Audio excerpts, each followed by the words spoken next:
Los compañeros que están en línea nos escuchan. Alguien que nos cuente. Ahora sí se escucha, profesora Mónica. Gracias, profesora Ya se está Sandra. escuchando.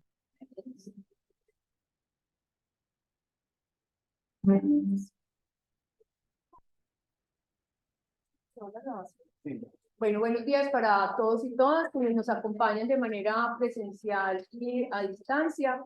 Les damos la bienvenida a esta nuestra tercera o cuarta, ya no me acuerdo, cátedra abierta en ética, bioética e integridad de la investigación en salud pública.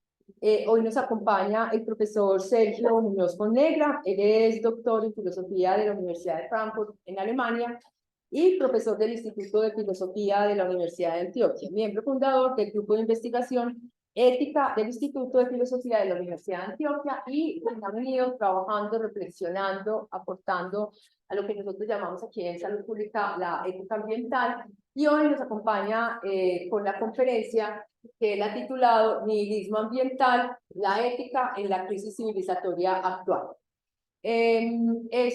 Así para terminar, esta cátedra hace parte de un programa de formación que tenemos para los profesores, profesoras de la Universidad de Antioquia, particularmente de la Facultad Nacional de Salud Pública, pero también para investigadores de pre y posgrado, y la vamos a certificar para los profesores digamos, en un formato que hemos llamado curso.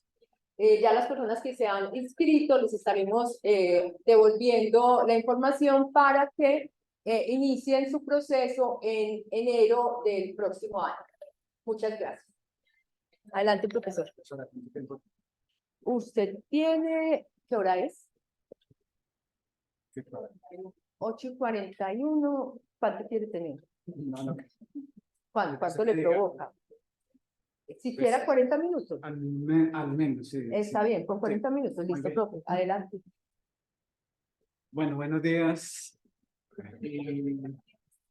Comienzo agradeciendo a la profesora Mónica por la invitación para hacer esta charla hoy acá. Ya vieron el título: Nihilismo ambiental, la ética en la crisis civilizatoria actual. Si al final de la charla no queda claro por qué estoy hablando de nihilismo, pues podemos volver sobre ello. Voy a comenzar con una cita de Kierkegaard en Sudia Psalmata, y es la siguiente: sucedió una vez en un teatro que se prendió fuego entre bastidores. El payaso acudió para avisar al público de lo que ocurría. Creyeron que se trataba de un chiste y aplaudieron. Aquel lo repitió y ellos rieron aún con más fuerza. De igual modo, pienso que el mundo se acabará con la carcajada general de a menos guasones creyendo que se trata de un chiste.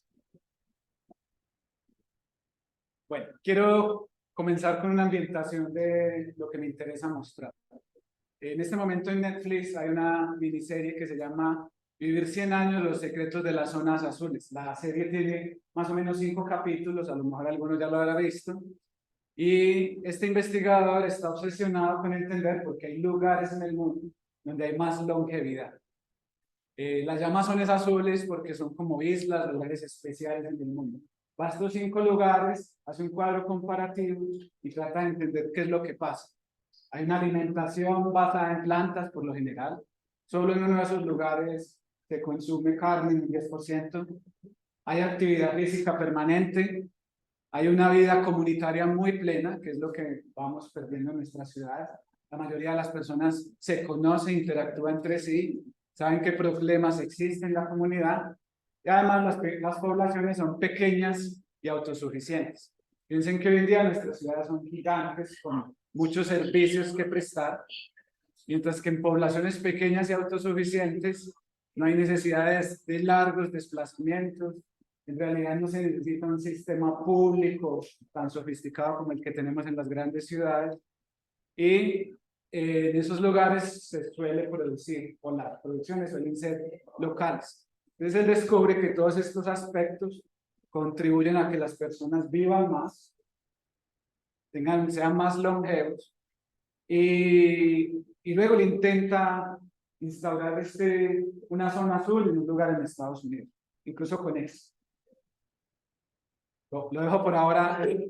Voy a ir entrando y van a ver por qué estoy hablando de eso. También Si analizamos el caso de la comunidad de los Runa en la región amazónica de Ecuador, es muy interesante. Hay una antropóloga que estuvo allí, es Francesca Mesencena, y allí encontramos que hay un alto sistema de socialización basado en el respeto por todo lo vivo, o sea, no solo por los seres humanos, sino por todo lo vivo en general. Está basado en el conocimiento de las bondades que ofrece la naturaleza, en la solidaridad y en la vida comunitaria. Otra vez el aspecto comunitario juega aquí un papel fundamental. Dice ella, por favor, ella cuando se traslada a esta zona, ella está casada con un ecuatoriano, la italiana, tiene 2 hijos. La primera vez que va con su hijo que está recién nacido, y la experiencia que ella vive allí la lleva a pensar sobre cómo son educados los niños en nuestros contextos, que son más occidentales. Entonces dice ella lo siguiente: los debates sobre cómo criar a los hijos están centrados en el desarrollo cognitivo de los niños, con la idea de que puedan ser exitosos. Eso es muy fundamental para nosotros. Nosotros nos crían con esa idea: hay que estudiar, hay que terminar rápido la universidad, hay que entrar al mercado laboral pronto y ser muy exitoso. Pero todo ese éxito no es para que los niños sean miembros de una comunidad, sino para su desarrollo individual y para que triunfen en el mercado laboral. ¿Sí? El éxito no es la salud de las relaciones comunitarias, el modo en que yo coopero como los demás, sino el éxito consiste en cómo yo de modo individual alcanzo los mayores beneficios para mi vida. Muchos de esos debates sobre cómo crear a los hijos hablan del cerebro, cómo mejorar el desarrollo cerebral del niño, pero no se habla de las capacidades para estar con otros. Es decir, el énfasis está puesto sobre todo en lo académico, en cómo ser muy productivo y en cómo entrar al mercado libre, pero pocas veces nos hablan, insisto, de cómo entrar en relación con otros, cómo cooperar, que son las habilidades que realmente sirven para después en la vida. La narrativa, entonces, en el mundo occidental, está enfocada en cómo mejorarte a ti mismo para prosperar en términos de carrera y económicos para tu felicidad. Si ustedes pueden buscar el artículo de ella, es fácil de encontrar, se van a dar cuenta del gran choque cultural que ella tuvo. En esta comunidad los hijos son de todos. Si un niño está en cualquier lugar, cualquier persona está atenta al niño y lo cuida. Si el niño tiene hambre, es alimentado en cualquier lugar de la comunidad. Muchas veces ella dejaba al niño solo 5 minutos y cuando volvía el niño ya no estaba. Al principio tenía mucha histeria y era que simplemente alguien pasaba, un niño está solo, pues hay que cuidarlo. Además, los niños participan de los trabajos colaborativos desde el principio, aprenden a valorar la naturaleza, aprenden la importancia de que en la comunidad todos tienen que aportar y por lo tanto el crecimiento es comunitario y no en sentido individualista egoísta. No es que uno no pueda ser un individuo con ciertas características, cierta forma de ser. El problema es perder la conexión con los aspectos comunitarios. Dicho eso, de lo que les voy a hablar hoy, y por eso entramos en el terreno del nihilismo o de un pensamiento negativo o definitivamente de ser pesimista, solo les voy a hablar de algunos hechos que ustedes ya conocen, pero la lista es realmente muy larga y aterradora. El cambio climático, por ejemplo, es algo que ya es real y sus consecuencias ya son asunto del presente. Creo que basta con prender el televisor, entrar a las redes sociales, y ustedes ya habrán leído mucho sobre cómo se están derritiendo los polos, sobre el aumento del nivel del mar, el fenómeno del niño que viene, problemas energéticos, desplazamientos forzados, derrumbes, en fin, todo eso es consecuencia de la forma en que nosotros consumimos en este mundo capitalista, de los gases de efecto invernadero que se arrojan a la atmósfera, de la contaminación de las fuentes hídricas, en fin, de todas las actividades de los seres humanos que en buena medida son extractivistas y destruyen los entornos naturales. Además, el crecimiento económico ilimitado y el consumo desmesurado son insostenibles. Nosotros vivimos desde el siglo XVI en una cultura capitalista desde el siglo XVII con la invención de la máquina de vapor y el descubrimiento y la capacidad que se desarrolló para extraer combustibles fósiles.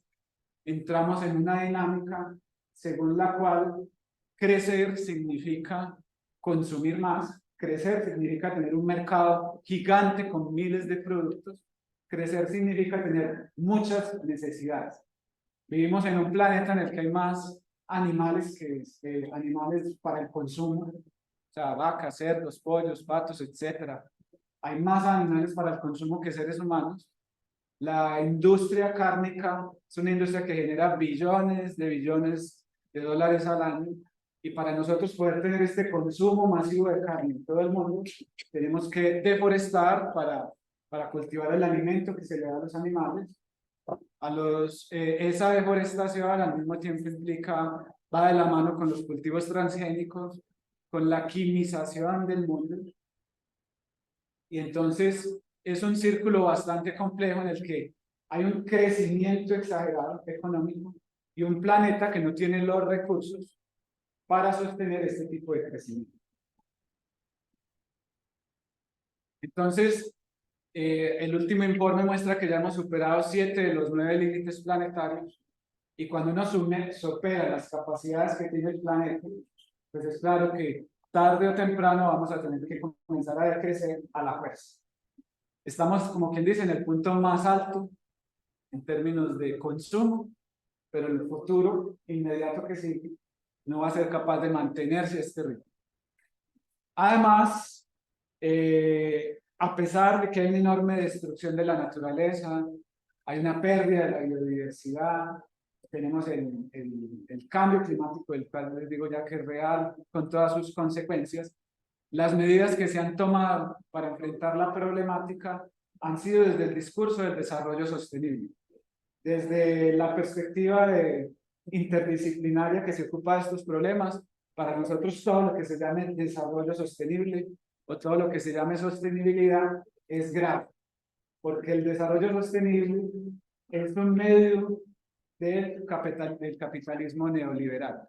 El desarrollo sostenible nos vende la idea de que lo verde es la solución a los problemas, pero en realidad el desarrollo sostenible es una alternativa que mantiene la destrucción de la naturaleza, la explotación, el empobrecimiento, y en últimas, el desarrollo sostenible sigue siendo un fin ideológico del sistema capitalista. En un momento les voy a mostrar que frente al desarrollo sostenible solemos hablar más bien de sustentabilidad. Es algo muy distinto. Desarrollo sostenible es intentar seguir haciendo lo mismo dentro de la lógica del sistema, sin realmente ir a la profundidad de los problemas y no resolver nada. Y hay que, la mala noticia es que el colapso de nuestra civilización global e interconectada parece inminente. La mayoría de los expertos están convencidos, y no porque sean pesimistas, de que nuestra sociedad va a colapsar, de que va a llegar un momento en el que no vamos a poder seguir viviendo como estamos viviendo, ni seguir teniendo los privilegios que hoy en día tenemos. Sobre eso podemos hablar más adelante. Además, otra mala noticia es que nunca ha habido un progreso moral rápido en la historia de la humanidad. Todos los grandes logros morales que hemos tenido hasta ahora, recuerden, se ha abolido, por ejemplo, la esclavitud. Eso es un gran logro. Hubo una época en la que la esclavitud era bien vista y necesaria, pero no porque algo haya sido bien visto y necesario y porque haya sido aceptado por todos, eso significa que eso es bueno. Progreso moral significa que después de muchos años de lucha o decenios o incluso milenios de lucha, alcanzamos derechos tales que ya hoy en día no hablamos de esclavitud y vemos la esclavitud como algo bueno, si bien sigue habiendo esclavitud. O después de largas luchas de las mujeres por la emancipación y lograr ser incluidas en el mercado laboral y lograr tener cada vez más derechos, ¿sí? Aunque todavía sigue faltando, eso es resultado de un progreso moral. Pero esos progresos toman mucho tiempo. Estamos hablando de 2000 años y todavía tenemos esclavitud. 300 años de lucha de las mujeres y todavía sigue habiendo explotación femenina, todavía tenemos un sistema patriarcal. Llevamos más de 100 años luchando por los derechos de los animales, por evitar ciertas prácticas que son inadecuadas, pero eso toma mucho tiempo. Entonces es un problema que nunca haya habido un progreso moral rápido frente a la crisis climática actual, porque nosotros no tenemos tiempo para esperar 200 o 300 años para que el ser humano cambie y explote la naturaleza de otra manera. Entonces es muy delicado que frente a la problemática actual no tengamos el tiempo. Los cambios que se requieren son cambios que tendríamos que ya estar implementando desde hace por lo menos 50 años. Además, y finalmente, existe una creencia en la capacidad de la ciencia de reparar y reversar los daños. Y esa creencia es infundada. O sea, muchos de nosotros creemos, no, la ciencia está muy desarrollada, sea lo que esté pasando, la ciencia va a lograr conseguirlo. El problema es que frente a la crisis energética que tenemos ya y en el futuro, esa ciencia que podría reparar los daños requiere enormes cantidades de energía. Y esa energía viene de los bienes que son no renovables, que también se están agotando. Entonces, aún si se llegase a inventar la tecnología necesaria para reparar los daños que ya hemos causado en la naturaleza, difícilmente la ciencia va a contar con la energía necesaria para poder revertir los daños. Habrán visto ustedes en la noticia que se habla de arrojar bombas a la atmósfera para limpiarla, o de acumular gases de efecto invernadero a través de ciertas técnicas y luego almacenarlos en el fondo del mar.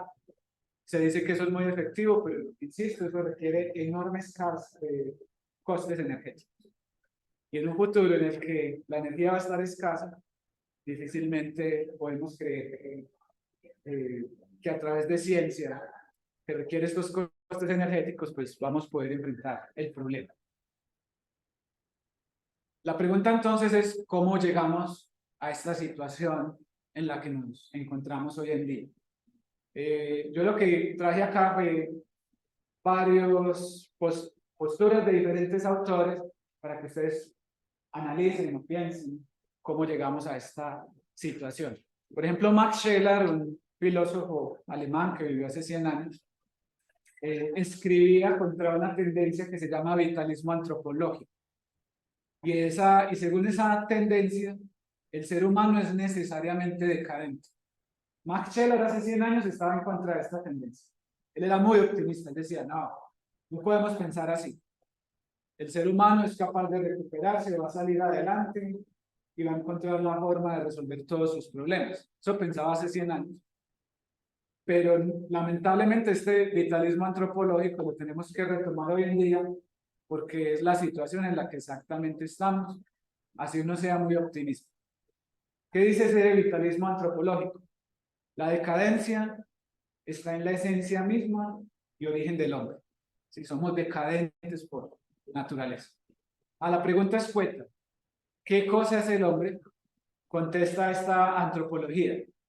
Es un desertor de la vida que habiendo exaltado morbosamente el sentimiento de su propio ser, se vale para vivir de meros sucedáneos, idiomas, herramientas, sustitutivos de las auténticas funciones y actividades vitales capaces de desarrollo.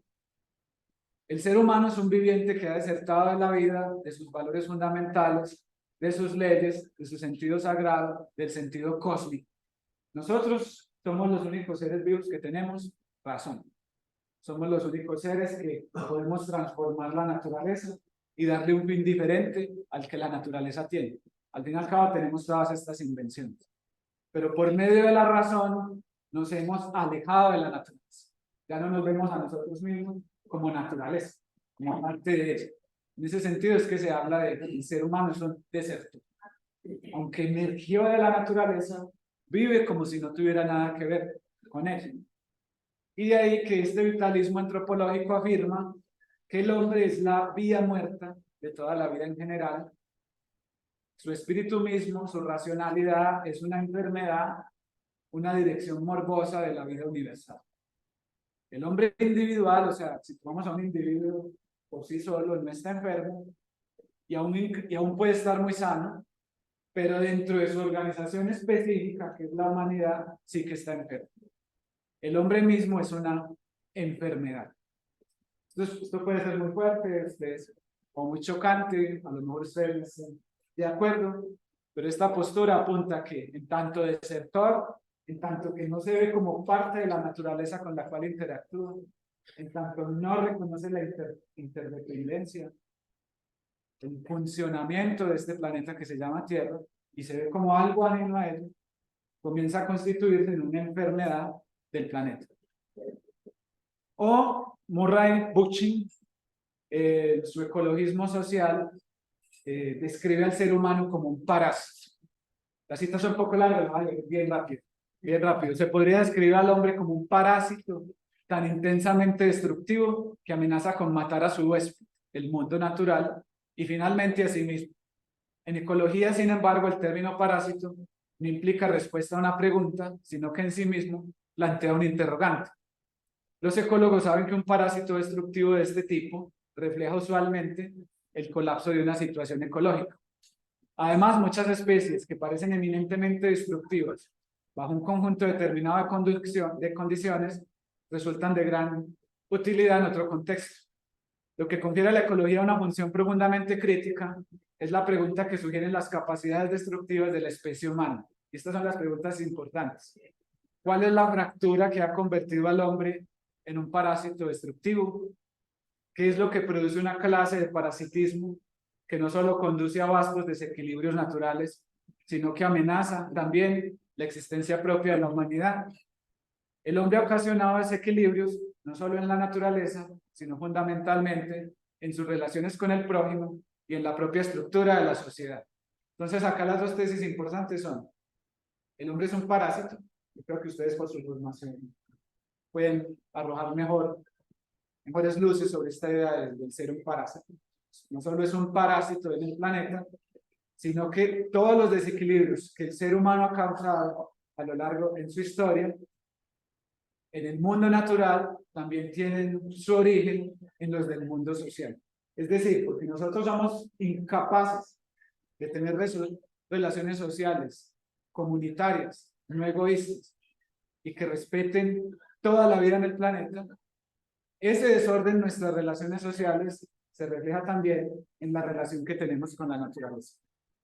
Como no somos capaces de vivir entre nosotros mismos, esa incapacidad la trasladamos al mundo con el cual interactuamos. O Nancy Fraser, que es una filósofa muy conocida actual, cuando estudia la historia del capitalismo, ella llega a la conclusión de que hoy en día nos definimos por nuestra libertad en el mercado libre. O sea, ser libres significa que podamos ingresar al mercado y consumir. Uno debería pensar si la libertad no debería definirse de otra manera. Por ejemplo, dice ella, el término capitalismo hace referencia no solo a un tipo de economía, sino a un tipo de sociedad. Una sociedad que autoriza a una economía oficialmente designada a acumular valor monetizado para sus inversionistas y propietarios, a la vez que devora la riqueza no económica del resto de los individuos. Por tiempo, paso al siguiente párrafo que está ahí. Ella se refiere a este capitalismo como un capitalismo caníbal, que es el causante de la crisis actual, y ese capitalismo es la razón de todo lo que hoy en día pasa, que es una suma gigante de crisis que ustedes pueden ver ahí. Dice ella, lo que enfrentamos gracias a décadas de financiarización no es solo una crisis de desigualdad salvaje y trabajo precario mal remunerado, no meramente una crisis de cuidado y reproducción social, no solamente una crisis migratoria y de violencia racializada. Tampoco se trata simplemente de una crisis ecológica en la cual un planeta en proceso de calentamiento vomita plagas letales, ni solo una crisis política como un vaciamiento de la infraestructura, un militarismo en aumento y una proliferación de hombres fuertes. No, es algo peor. Es una crisis general de la totalidad del orden social en la que todas esas calamidades convergen, se exacerban entre sí y amenazan con deglutirnos a todos. Entonces, otra vez aquí la tesis es que la crisis social que nosotros tenemos, que tiene muchas frentes, al mismo tiempo se refleja en la crisis ambiental. Lo que hacemos nosotros, entre nosotros mismos, en otro sentido también se lo hacemos a la naturaleza. O Jean-Paul Sartre, que muchos de ustedes conocerán, pues, que habrán leído de pronto en el colegio o a lo mejor en la universidad, entendía el capitalismo como la tendencia a buscar la igualdad de privilegios, como la tendencia al consumo, al entretenimiento y la cultura. Y lo grave del capitalismo es que es una lucha por una igualdad de derechos que no implica en modo alguno un cambio de la estructura en el régimen de la propiedad. Quieren simplemente ser asociados los individuos a los privilegios de sus opresores, lo que en el fondo quiere decir que procuran una integración más completa. Lo que nosotros defendemos desde la ética ambiental y desde la posición o desde la postura ecosocial es que este sistema que nosotros conocemos no sirve. Este sistema tiene que ser radicalmente abolido, abandonado y superado. El capitalismo y en concreto el neoliberalismo ha triunfado porque lo que logró fue que todos los individuos que se querían emancipar, sobre todo en los últimos 100 años, lo que logró fue que esas emancipaciones no transformaran el sistema, sino que los individuos alcancen privilegios dentro del sistema. Desde hace tiempo está diagnosticado que el sistema no sirve, no funciona. Destruye la naturaleza, destruye el medio ambiente, genera más desigualdad, más pobreza. Este sistema se basa en el puro crecimiento económico. Sabemos que el sistema no funciona, pero el capitalismo logró que entonces nosotros reivindiquemos nuestras luchas dentro del sistema. Tengamos más privilegios en el sistema. Entonces, claro, está muy bien que todas las comunidades discriminadas, por las razones que sean, raza, género, etcétera, tengan más privilegios, pero al tener más privilegios eso significa que seamos más consumistas, sigamos viviendo según estas reglas. Entonces, más privilegios no resuelve nada, ni la pobreza, ni la desigualdad, ni la destrucción del planeta. Entonces, dado este estado de cosas, las preguntas son, ¿qué podemos hacer? Si el mundo está tan mal como parece y somos parásitos, el sistema capitalista crea necesidades permanentes, nos vende la idea de que solo podemos ser felices si consumimos en el mercado libre. La felicidad radica en estudiar rápido el bachillerato, salir rápido de la universidad. Mientras más joven seas y tengas un título más exitoso eres, ese es el cuento. Mientras más rápido entres al mercado y obtengas créditos, más exitoso eres. Todos los bancos te persiguen para que tengas tarjetas de crédito y para que tengas créditos. Se trata de que el capital se mueva y la felicidad radica en el hecho de que yo participe de todo esto. Y cuando yo no participo de todo esto que ofrece el sistema, yo soy infeliz. Yo estoy completamente deprimido. Más o menos esa es la idea. Por eso les hablaba al principio de la miniserie de Netflix y también de lo que pasa en estas comunidades amazónicas. En estas comunidades amazónicas no tienen lo que nosotros tenemos hoy en día, que supuestamente es la causa de la felicidad, pero aún así, si ustedes se desplazaran a esos lugares, son más felices. Preguntas ¿por qué? ¿Cuál es la diferencia? Paradójicamente, entonces, lo primero que hay que hacer es que hay que aceptar la enfermedad. Ninguna enfermedad se supera si no hay una aceptación de la misma, y sobre todo porque nuestra enfermedad, o la enfermedad de nuestra época, es una enfermedad también del orden de lo patológico. Si uno no descubre la situación en la que se encuentra y la verdadera causa de la infelicidad y los problemas del sistema, difícilmente uno puede salir de la situación en la que se encuentra. Cualquier patología requiere de el reconocimiento y aceptación de la enfermedad. Dice Jorge Richman, un filósofo y jurista y poeta, también muy importante en nuestra época, paradójicamente solo asumir de verdad que no hay solución para el problema en el que estamos jodidos, como dice Royce Scranton, o que nos hayamos condenados, como señala Hillman, podría abrir un camino que evitase lo peor. Por eso la postura parece ser pesimista, pero solo cuando uno en realidad sabe que estamos muy mal, entonces a lo mejor podemos cambiar. Dar por muerta esta civilización, dar por muerta esta economía, dar por muerta esta cultura en la que vivimos, darnos por muertos a nosotros y nosotras mismas, y quizá entonces estar dispuestos a las que hoy, a las hoy imposibles transformaciones que nos salvarían. Él dice imposibles transformaciones porque la situación es tan crítica que los cambios que necesitamos son cambios que necesitamos de la noche a la mañana. Prácticamente mañana tendríamos que despertarnos en otro mundo para que, digamos, se pueda detener a tiempo el daño que estamos haciendo, no agravarlo más. Salir a toda prisa, y los cambios son los siguientes, las imposibles transformaciones. Salir a toda prisa del capitalismo, redistribuir radicalmente la riqueza, olvidarnos de la hipermovilidad y del turismo, reducir rápidamente la población humana, construir sistemas productivos biomiméticos, desarrollar una cultura de simbiosis con la naturaleza. Todo esto que les acabo de leer es algo que tendríamos que hacer, lo voy a decir entonces de otra manera, antier. Entonces, así de grave es la situación.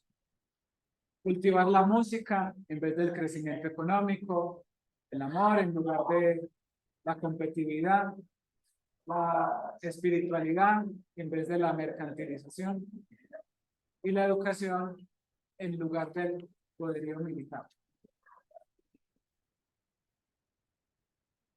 Por supuesto, no solo se trata de aceptar que estamos enfermos o aceptar la enfermedad o aceptar la situación en que nos encontramos.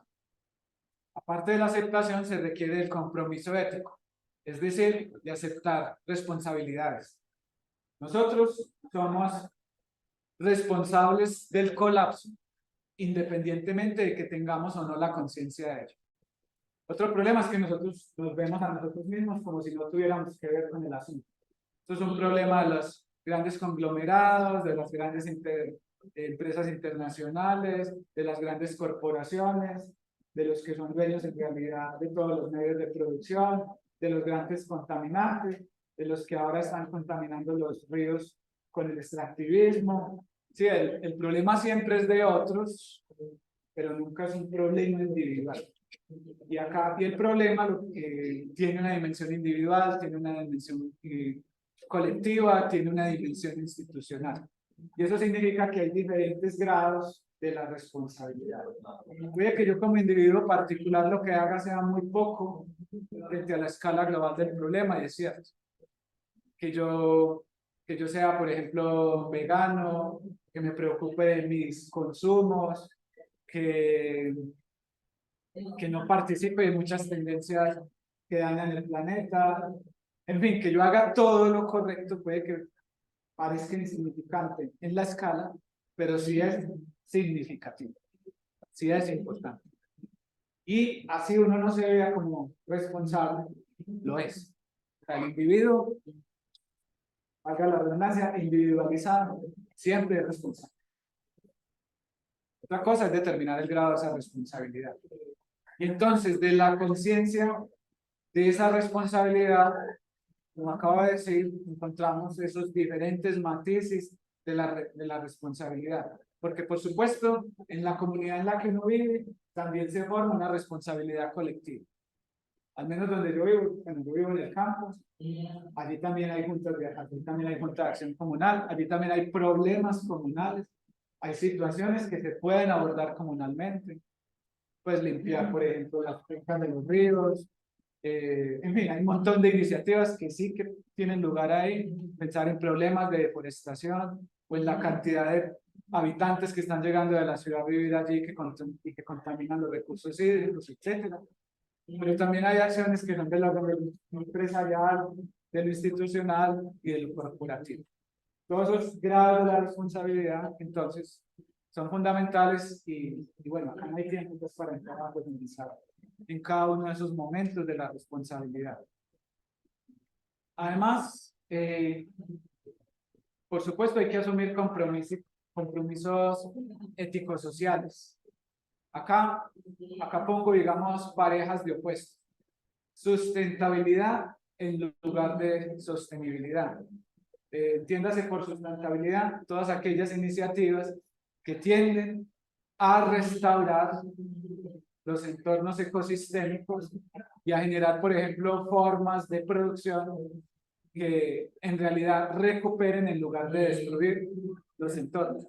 Por ejemplo, la sostenibilidad agrícola actual al final lo que deja es la tierra completamente deteriorada y prácticamente no se puede volver a usar. O la forma de ganadería actual también destruye por completo la tierra. Mientras que una sustentabilidad lo que hace es, por medio de una adecuada rotación de los cultivos, renunciando a todos los químicos que se utilizan en las formas de producción, mantener siempre la tierra productiva. O la sustentabilidad implicaría que en un futuro, que es un tema bastante polémico, los seres humanos sean veganos.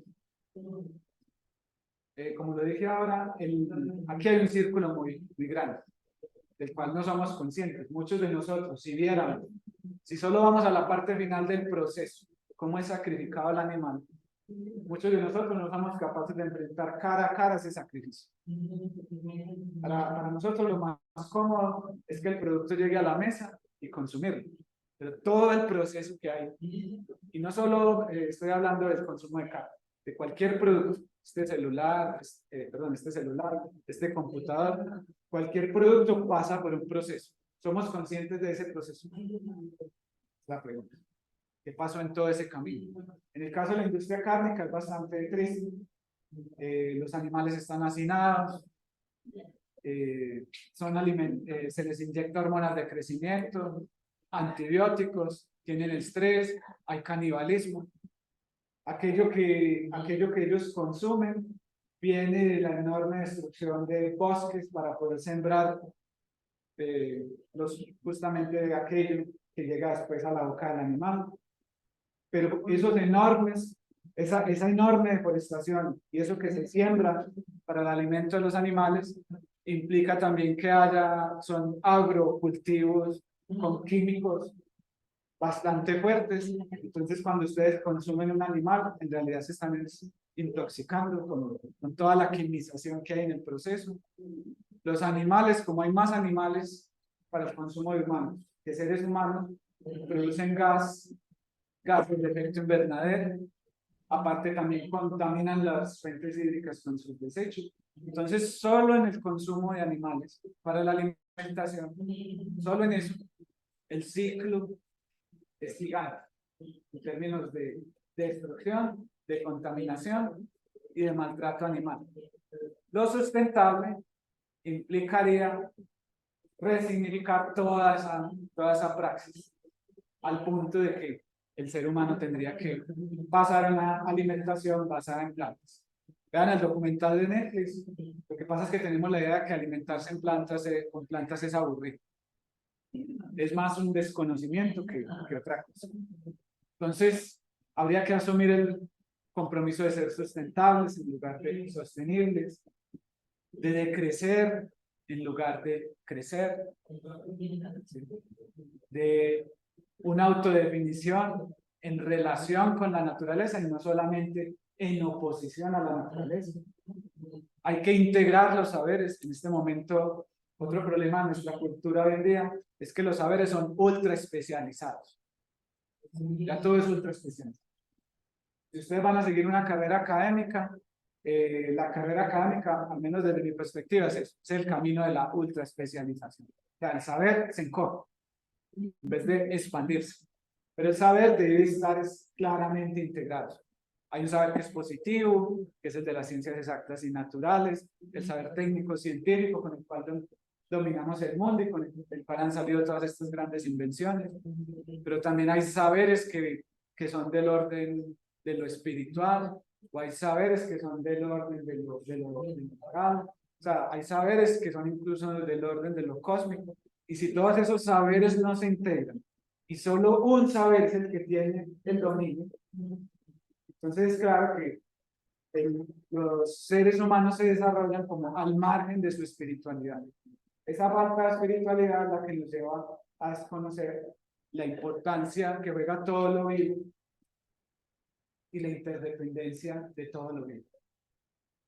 De ahí que en lugar de ultra especialización, solidaridad, empatía, vida comunitaria son fundamentales, de modo tal que algún día se pueda superar el egoísmo y el individualismo típico de nuestra cultura.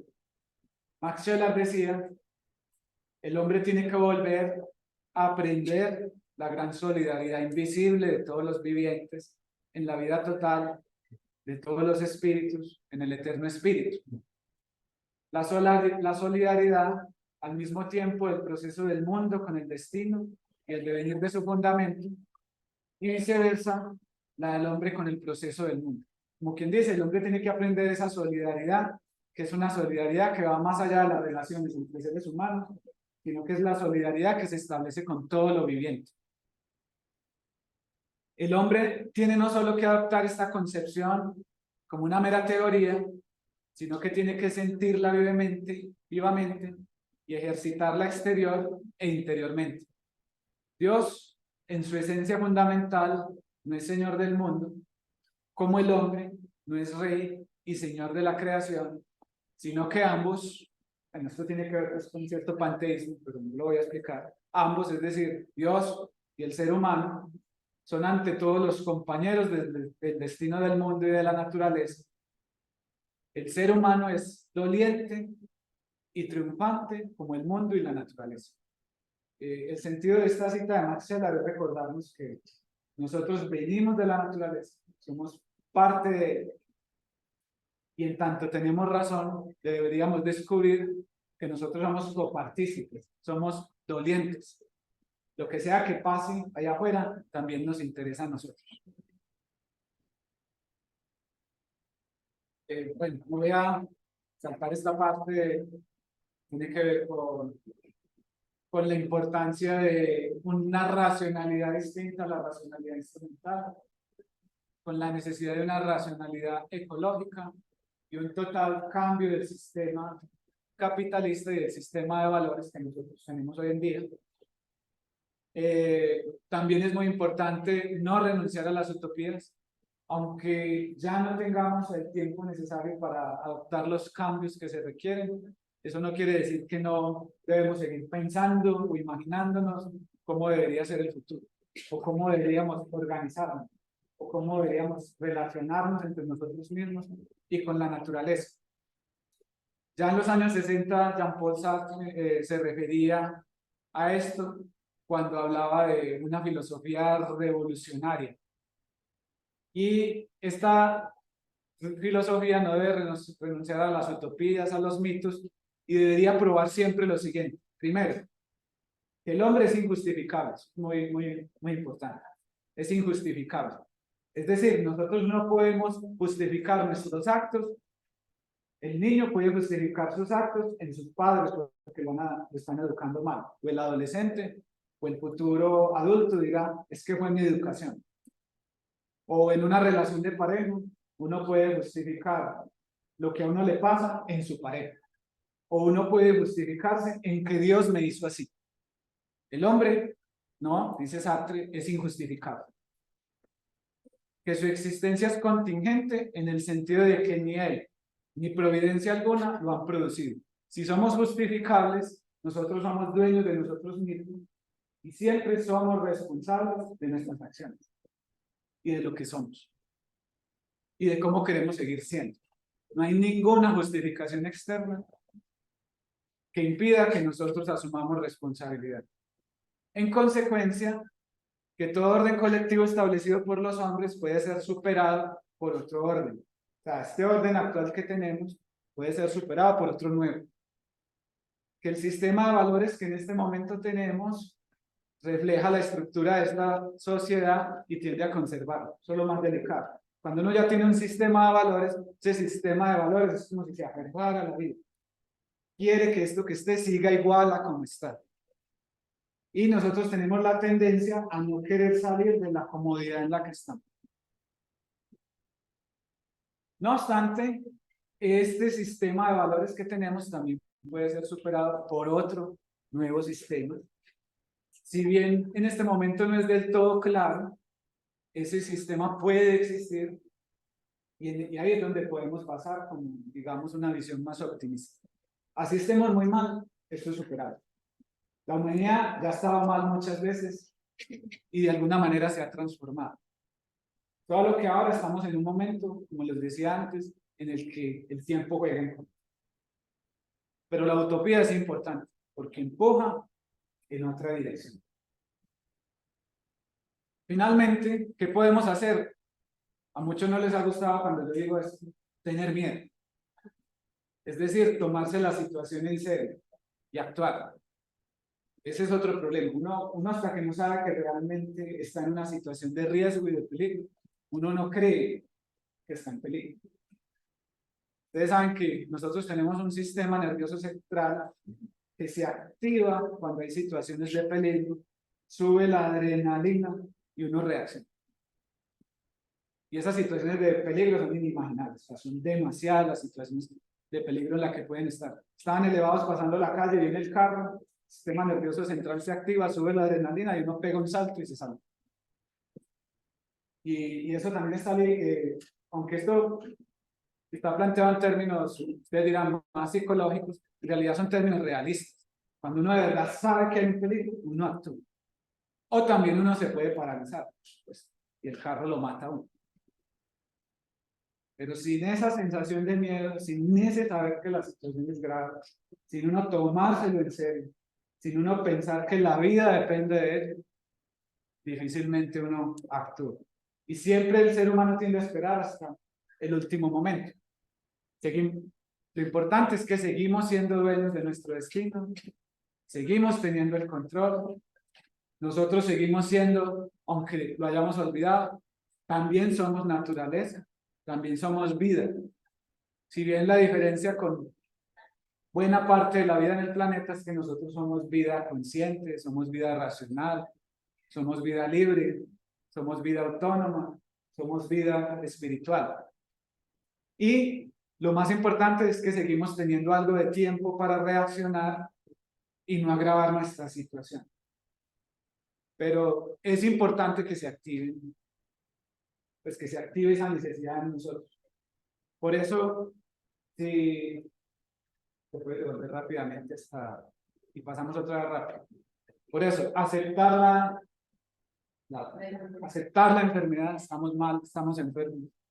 Aceptar que somos responsables independientemente del lugar que ocupemos en el mundo.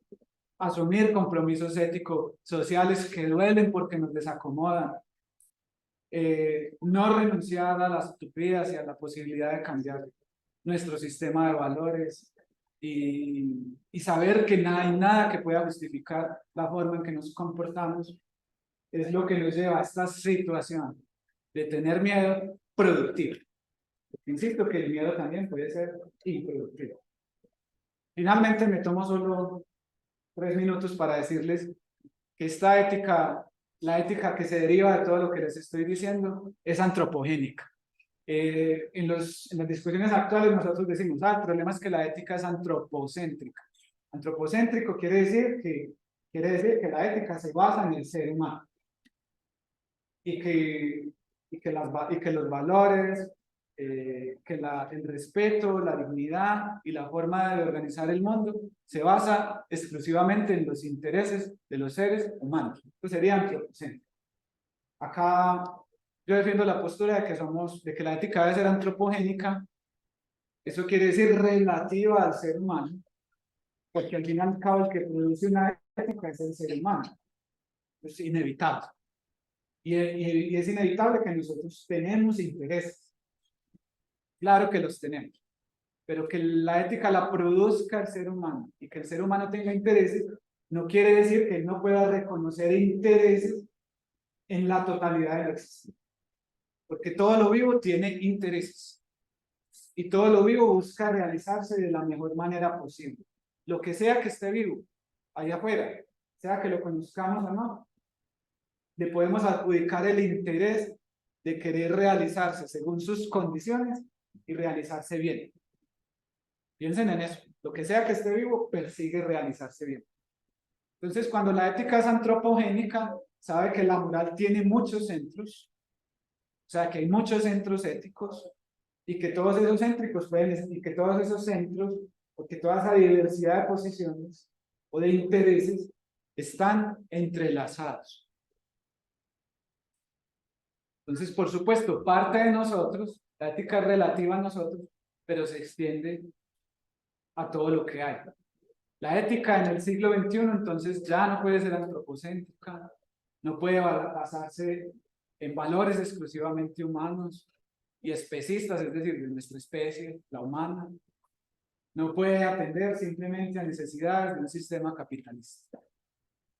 La ética parte de nosotros y de ahí debe ampliarse, asumiendo responsabilidades, compromisos, reconociendo que somos ecodependientes, que somos interdependientes y que existen otras formas de cohabitar nuestro planeta. Una ética antropogénica es esencialmente afectiva y está vinculada a la vida. El problema es que no somos educados justamente de esta manera. La comunidad de la que les hablaba en el Amazonas, a mi modo de ver, es educada justamente antropogénicamente, de modo afectivo y vinculado a la vida con la que se interactúa.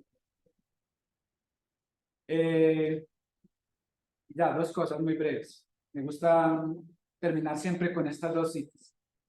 Algunas culturas indias, decía Gary Snyder, americanas, tienen características maduras. Algún día tendríamos que ser maduros éticamente. Protección en lugar de producción, estabilidad en lugar de crecimiento, calidad en lugar de cantidad. En las sociedades de los indios pueblos se practica una forma extrema de democracia. Plantas y animales también son gente, y a través de determinados rituales y danzas se les otorga espacio y voz en las discusiones políticas de los humanos. Están representados. La frase debería ser el poder para toda la gente. Y no es un chiste. Sucedió una vez en un teatro que se prendió fuego entre bastidores. El payaso acudió para avisar al público de lo ocurrido. Espero que no me estén viendo a mí como el payaso, pero digamos que sí. Creyeron que se trataba de un chiste y aplaudieron. Aquel lo repitió y ellos vieron aún con más fuerza. De igual modo pienso que el mundo se acabará con la carcajada general de a menos guasones, creyendo que se trata de un chiste. Ser o no ser. La humanidad puede cambiar, la humanidad, decía Gratry, la humanidad puede acabar santamente o vilmente, como la humanidad quiere. De hecho, Jared Diamond en Colapso dice, esto se arregla a las buenas o a las malas.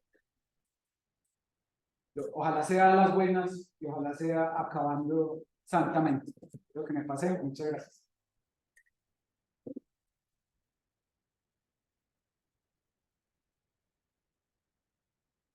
Bueno, 9:30. sí, pero tendríamos 15 minutos como para conversar con la gente que está afuera y que están acá. No sé si hay alguna pregunta, sino aquí del público nuestro. Yo les propongo, si no es pues, abusando de la confianza, que reúnan todas las preguntas que tengan y ya yo respondo a todas las preguntas de una vez. Pues ahí van pensando, pueden ir pensando también, etc. Hay preguntas en el chat, no hay preguntas por el momento.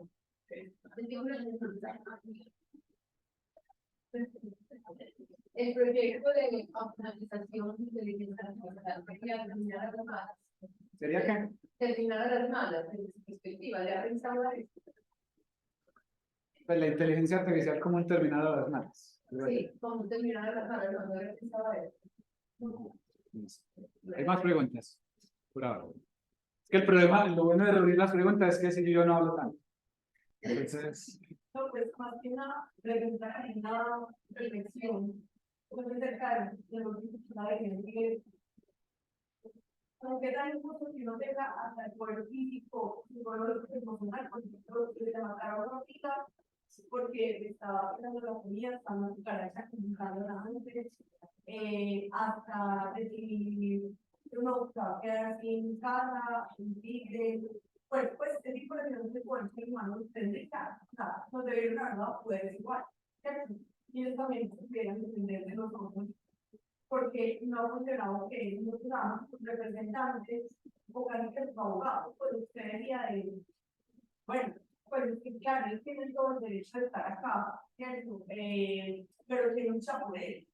Entonces, las luchas, digamos, animalistas carecen de suficiente poder, terminan siendo grupos, pues, grupos extremistas, o grupos solos, entonces, pues, me parece muy interesante la parte de los porque muchas cuestiones que se tienen más abajo pueden ser muy más repartidos. ¿Cómo pueden ser muy más repartidos?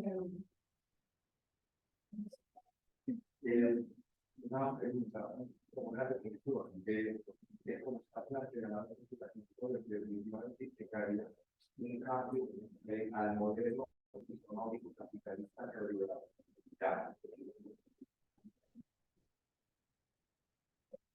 ¿alguien más levantó la mano? Sí. No debería ser volver a la, digamos que, alejamiento del centro humano, que los únicos valores no son valores capitalistas neoliberales. Yo creo que la época debería volver a ser antropocéntrica. Antropocéntrica. No solo, pues, antropogénica es obvio. Obvio porque no hay, diría yo, esa génesis no saldría desde otro especie, no habría posibilidades. Pero sí antropocéntrica en el sentido de los grupos humanos, de los seres humanos que viven en el planeta, que son parte del planeta y que creen que el bienestar humano depende de ese planeta, de su cósmico, de su espiritualidad. Entonces, no sé hasta dónde el eliminar el asunto antropocéntrico también nos aleja de la posible solución. Y lo otro, me preocupa mucho la generalización de la humanidad. Digamos, del concepto de humanidad, usted mismo señala, hombre, digamos, islas, y yo diría que no son islas, no sé si hay un desconocimiento, cierto desconocimiento. Los grupos indígenas del Amazonas, los grupos de otras partes. El poder capitalista ha estado concentrado en ciertos, entendemos que hay una responsabilidad colectiva, pero también esa responsabilidad tiene con los niveles. Y señalar a toda la humanidad como responsable no termina.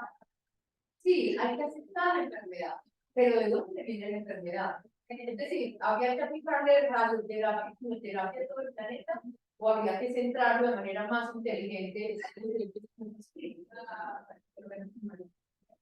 para pensar en una alternativa que no sea, que termine de manera más amplia y no tan completa. ¿Algo más? De Alemania, me gustaría ¿Está quién? hacer un proceso de Alemania. Ah, sí. Pero me gustaría dar cuál es el contraste entre ambos países en términos de sustentabilidad. Listo. Yo creo que ya son bastantes preguntas, ¿cierto? Y bien difíciles. Bueno, o sea, voy a empezar en desorden, o sea, no necesariamente quieren en orden. Lo del cambio de modelo, o sea, desde la perspectiva de trabajo en la que yo estoy y el grupo interdisciplinario que tengo, hace poco lanzamos el primer piloto de cátedra ambiental con estudiantes de diferentes facultades de la universidad. De hecho, lo acabamos de terminar. Somos 7 profesores de diferentes disciplinas. Y a eso sumado todo lo que he leído, la conclusión es radical. Otra cosa es la implementación. La conclusión es radical. Tiene que haber un cambio total del sistema. Absoluto, total. O sea, este sistema no va. Sí. Y por supuesto, eso tiene una historia. Uno se puede remontar en el tiempo. Hay un libro que se llama Capitalismo Fósil de Malm. Y hay otro de Moore, que también tiene más o menos va en la misma dirección. Entonces, el asunto es donde comienza el problema tal y como lo tenemos. O en el siglo XVI, cuando surge la concepción capitalista, con todo lo que implica, ¿cierto? Producción, crecimiento, expansión, desarrollo, una enorme infraestructura, o si comienza con la invención de la máquina de vapor, etcétera. Pero todo lo que está ligado a este sistema y en la forma en que se ha desarrollado el sistema ha agudizado no solo las desigualdades a lo largo de todo el planeta y el empobrecimiento en todo el planeta, sino lo que más nos preocupa, es el modo de destrucción de los entornos ecosistémicos y el agotamiento de los recursos naturales que posibilitan el sistema. Ya hubo un primer cuello de botella antes de la creación de la máquina de vapor. El capitalismo llegó ahí, se estancó, no había cómo crecer más. Cuando se descubre cómo sacar combustible fósil, de nuevo hay una nueva expansión del capitalismo. Estamos llegando a un nuevo cuello de botella, si es que se acaban los recursos naturales, o si es que no se inventa algo para que se pueda seguir manteniendo el sistema, ¿cierto? Entonces el asunto es que de continuar con este sistema, pues no va a haber no va a ser posible que podamos seguir subsistiendo en las mismas condiciones, con tanta población de seres, pues con el número de seres humanos que hay en el planeta, con los enormes costos energéticos que implica mantener a tantos seres humanos en el planeta. Piensen que solo en la India hay 350 millones de personas que no tienen energía eléctrica. Y el problema que sería que la tuvieran. O sea, es el dilema ahí. O sea, que no lo tienen y es un recurso básico. No tenerlo significa que ellos queman carbón, pero que tengan energía son 350 millones de personas más. Y piensen si consumieran como consumimos nosotros. Sí. Esos 10 millones de personas que están en la Tierra, pues digo que caben en una isla, en Madagascar. Cambia, el asunto es un asunto de explosión demográfica, es un asunto más bien de consumo. Claro. Y de los valores, es que también es terminar en ese nihilismo sin esperanza. Sí. Claro. Es que, no, agradezco la interrupción. O sea, lo voy a decir entonces de otra manera más productiva. Si ustedes me preguntan que si hay soluciones, la respuesta es sí. Que las hay, las hay. Y yo les podría hacer la lista de las soluciones que hay. Que eso ya está diagnosticado. ¿Cuál es el problema? ¿En qué radica su causa? Las consecuencias las estamos viendo y también sabemos qué hay que hacer. Otra cosa es hacer, pero que sabemos que hay que hacer, claro. Pero no porque sepamos qué hay que hacer, entonces uno ya por eso puede ser optimista. Porque lo que observamos es que no se hace. Que el consumo sigue siendo desmedido, que se siguen creando necesidades todo el tiempo, que somos bombardeados a través de la inteligencia, con la sofisticación de la inteligencia artificial. Nuestros hábitos de consumo son claramente detectables en las redes y todo el tiempo somos bombardeados con productos, se nos incita a ser activos en el mercado, se nos crea la necesidad de abandonar rápido lo que ya tenemos para tener algo distinto. Entonces, claro, el problema son los hábitos y la forma en que el mercado nos mueve a comportarnos de esa manera. Que sabemos que si eso se regulase, si se transformase, si la educación fuese distinta, si fuese una educación más ambiental, ecosocial, si desde pequeños los individuos se formasen de modo que fuesen más sensibles, empáticos, solidarios, etc. ¿Eso sería la respuesta? Sí. ¿Tenemos tiempo para ello? No. Pero entonces eso no nos puede llevar a que no hagamos nada. O sea, es que el dilema es este, son dos extremos. Sabemos qué es lo que está mal, sabemos qué es lo que necesitamos. Y el dilema es que lo que hay que hacerlo ya, y hacerlo, o lo que hay que hacer requiere de tiempo, requiere de formación, requiere de cultura, requiere de transformación de toda la infraestructura. Las ciudades grandes ya no podrían existir más.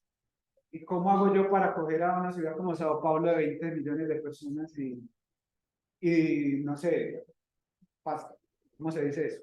Relocalizarlo.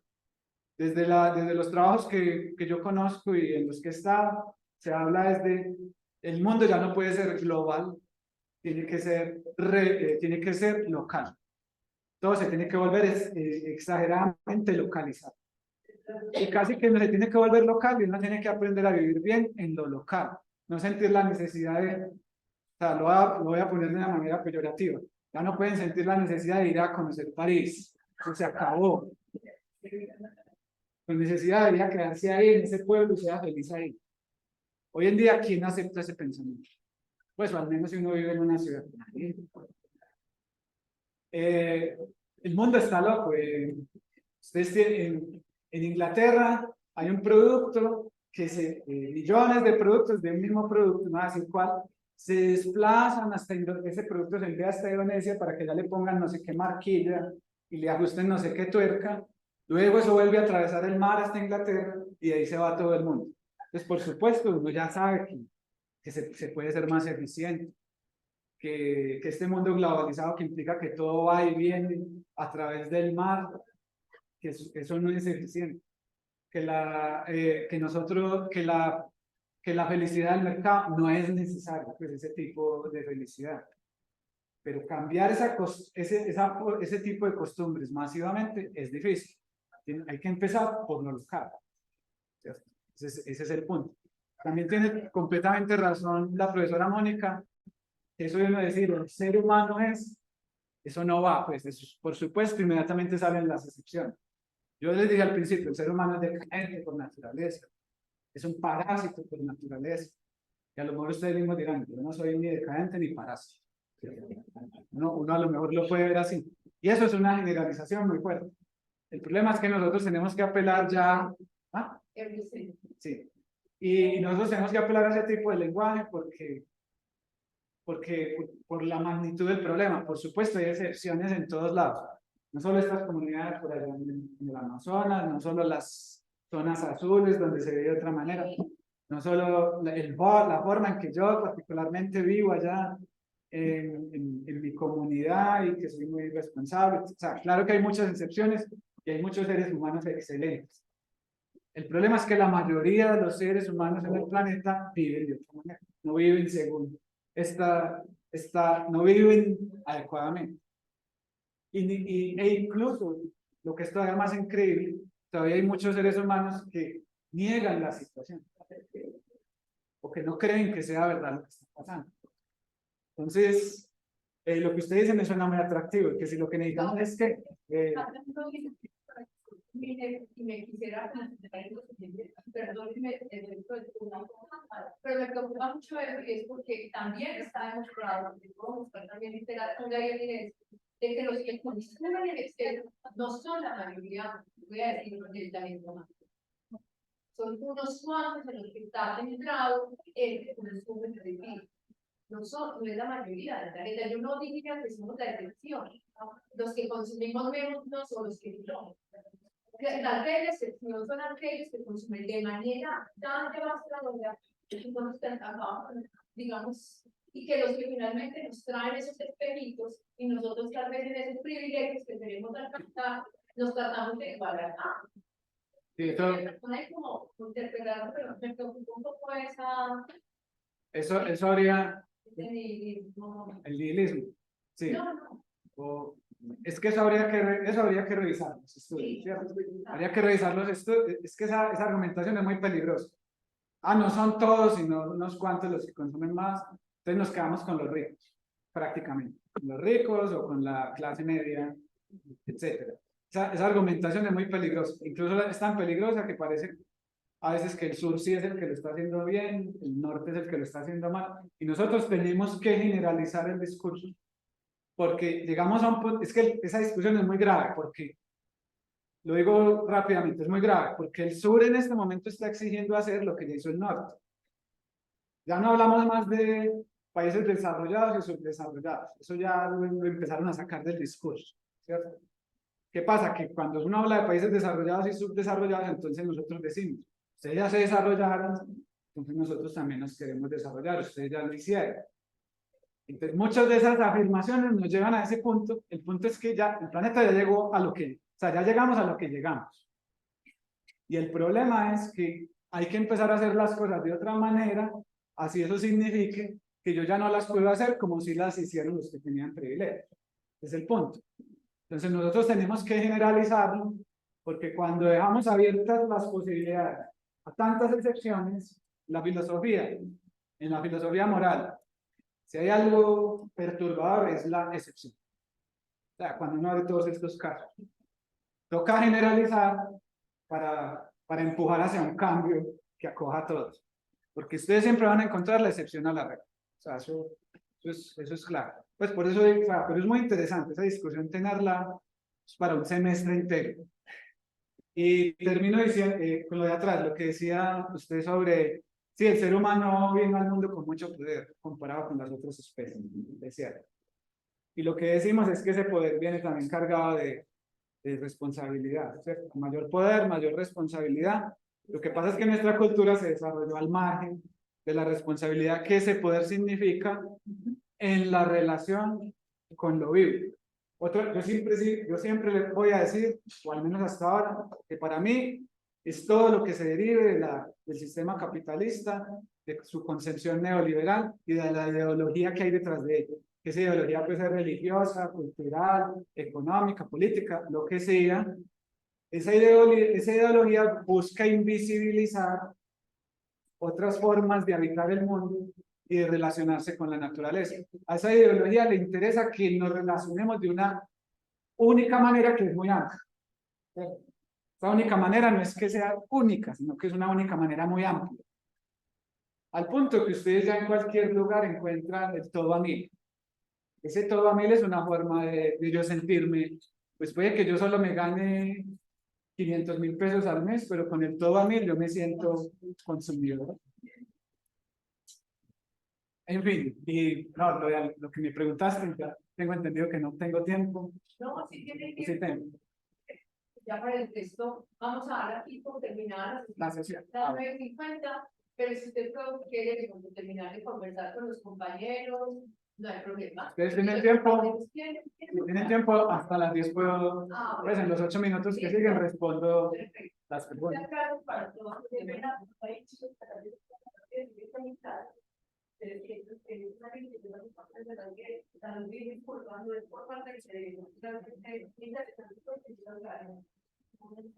Sí, en lo que usted preguntó, hay autores que proponen que deberíamos dividir el planeta en mitad y mitad. En mitad para los seres humanos y mitad para el resto de los seres vivos, que al menos es. Por ejemplo, Rickman, el que puse ahora, Jorge Rickman. Sí, él habla de... No, pero no es mitad y mitad en el sentido de la mitad capaz, sino mitad y mitad real, pero cómo se divide es otra cosa. Pues que lo justo sería que al menos la mitad del planeta, sea cual sea, cómo se distribuye, sea para los seres humanos y la otra mitad para los animales. Eso es impráctico, pero es una forma de decir, así de injustos somos. Incluso hoy en día creo que la totalidad de animales en el planeta solo llega como al 7%, como al 7%. De animales silvestres, no sí, silvestres. para consumo. Sí, creo que el 7% son como animales silvestres, que es una cifra escandalosa. La población. La población. O sea,